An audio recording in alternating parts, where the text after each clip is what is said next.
السلام ورحمۃ اللہ وبرکاتہ۔ میرے محترم بھائی نے لکھا جی تصویر کشی کا انجام حدیث کی روشنی میں بیان فرما دیجیے۔ محترم بھائی، یہ جو تصویر بنائی جاتی ہے یہ موبائل کے ذریعے بنائی جائے، کیا کے ذریعے بنائی جائے یا ہاتھ کے ساتھ تصویر بنائی جائے، یہ بنانا حرام ہے، ناجائز ہے۔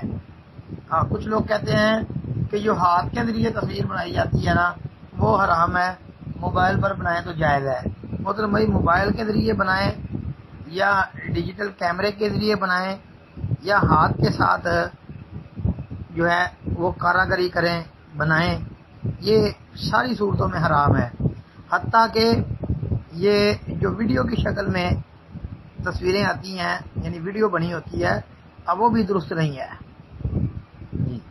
صحیح بات یہی ہے، اور صحیح حدیث میں آتا ہے کہ قیامت کے دن سب سے سخت ترین عذاب جو ہے وہ تصویروں والوں کو ہوگا۔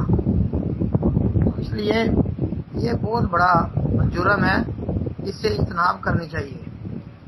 اور آج موجودہ دور کے اکثر علماء جو ہیں وہ تصویریں بناتے ہیں اور اس کے جواز کا فتویٰ بھی دیتے ہیں۔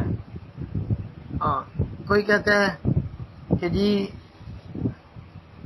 یہ کیمرے والی جو ہے وہ جائز ہے، موبائل والی جائز ہے، ہاتھ والی جو ہے وہ جائز نہیں ہے، کوئی کچھ کہتا ہے کوئی کچھ کہتا ہے۔